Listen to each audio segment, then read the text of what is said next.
Hey guys, Veebat here with another V-Plays, and we're taking out the Su-10, the Tier 10 Russian bomber. And this video is going to go out to Autism Ops, a relatively new player to the game, but I just wanted to give him a little bit of a highlight of what he can expect to find once he finally gets up to Tier 10. Now the Su-10 came at a discount to me because I had done every week of the Red Comet. Now for the Blades of Vengeance, I think it was, I wasn't available to go and do all of that, so I ended up missing some of the days, so I did not get the discount, but I did get a discount, however, a partial discount on this aircraft. So I was able to unlock it for 75,000 XP and purchase it for only 2.7 million credits, so that's a good deal for me. This aircraft I'm suspecting to fly a lot like my Tu-12, at least speed-wise, but with the major bomb load of 8 of the same type of bombs, I am also kind of expecting this thing to have some overlap. Oh, we don't have the same dive angle. That's going to be a bit of a change. Let's get a little bit crazy here and drop, drop, drop. Let's get in our tail gunner and see how this baby works, because we do have a potential of getting 4 of these on target. Oh my goodness. Don't ever get behind this plane. What just happened?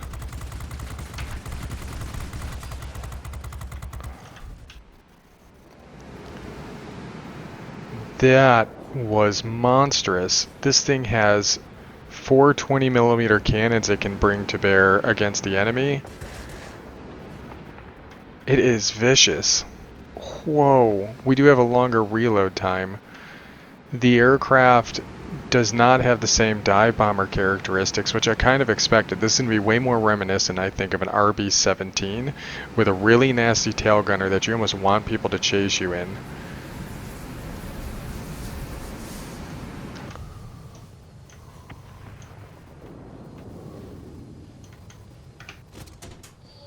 Can I turn tight enough to get this other sight? Nope, it's not very good for turning. It's good for straight in. I'm going into a sight and then I'm going to burn my way out.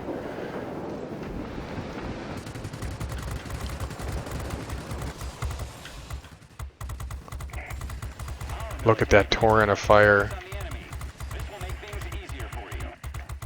4 20mm cannons making contact on a target. This is going to be a scary aircraft to come up against.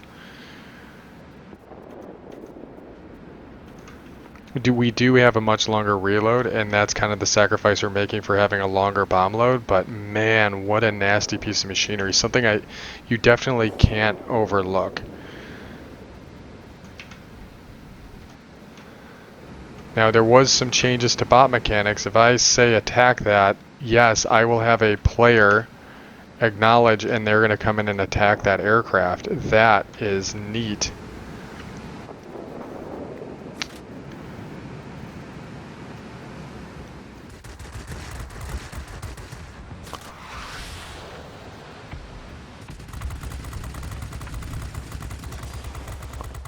Whew.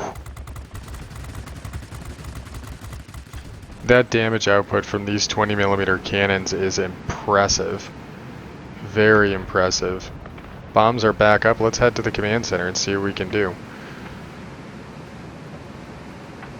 The acceleration feels good, but at this tier, this type of speed is considered par for the course.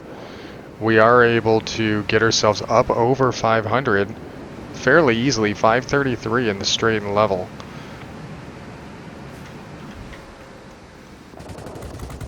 Look at this damage output.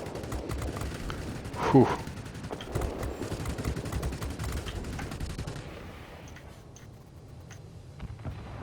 Slow it down for the drops here. We got more than enough bombs to do what we need to do here, which is the really crazy thing. Bonk. Looks like we've got somebody on our tail.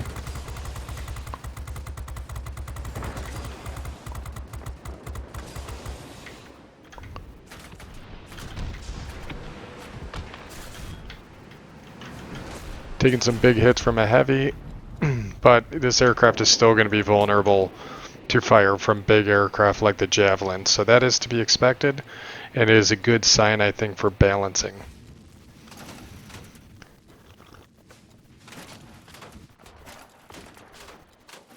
We're almost at air supremacy at this point. So I'm almost hoping the enemy captures something so that way we have some options, but as it stands right now, we are in good shape. The forward firing gun actually is completely centrally located. Look at that. We haven't even upgraded it yet in order to get this aircraft up to elite status.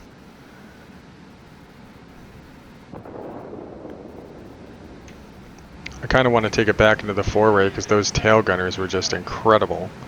Now, I mean, granted, we're not playing against, I don't think we're playing against anyone. No, we're not. So, it's not that big of a deal. But you can see that there was some bot control mechanics that were introduced with this change as well. So you can actually tell bots to do something and they'll actually do it. So you can get aircraft that'll designate themselves to clear your tail. So for those of us that play solo, we run into problems with flights coming after us. It's a little bit more of a balancing mechanic for that aspect. So that's nice.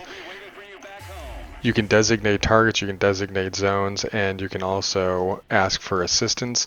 And in those instances, you can actually become a kind of a force multiplier. You can only control one aircraft at a time. I'm not sure how that plays out if you're in a flight, because you can theoretically have these aircraft flight up with you, I believe, by hitting the F3 button.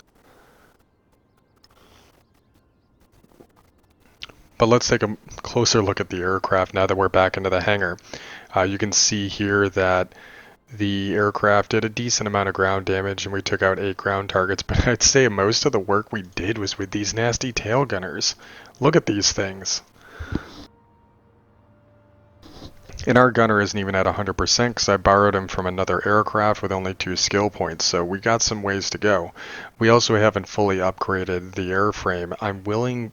you know what, I'm probably going to go ahead and say that uprated engine's probably going to be a much better option for us. Maximum speed with boost active, acceleration, let's go with acceleration. This is going to be a much better option. The gun sight increases our range a little bit for the tail gunner, but I don't think we necessarily need it. I think what may be a better option is actually going to be the stock turret gun laying drive, and everybody's going to be like, Fee, what the heck are you talking about? Why would I want the stock gun laying drive? Well, it's because there's something you can roll on here, which is actually going to be way better, I've discovered, by complete and utter happenstance. You can increase the rate of fire of your tail gunner. You don't get that with any of the other setups, and this I used on the B-32 just for fun, and even in manual gun sight mode, it still ends up getting that additional bump of damage coming out of the gunners, even in the manual gun mode. So totally a good option, and your gunners will already start firing at targets, so there's times that you are focusing on getting the bombs out of the aircraft, you're still going to be able to get some hate out the back of the airframe. And I do feel like this is probably going to be very reminiscent of what we see with the RB-17's flying style. I mean, look at it, it's got the same type of engine configuration and the same type of tail gunner configuration, so it just makes sense at this point. But I do have enough experience and credits that I could potentially unlock the JU2 or EF-131 as well, but it is going to be at full cost, so it might take a little bit longer to get that airframe, but we really wanted to get this because I feel as though it changed enough in its gameplay that it warranted its own video. Anyways guys, I hope you enjoyed the video, and as always, I'll catch you on the next one.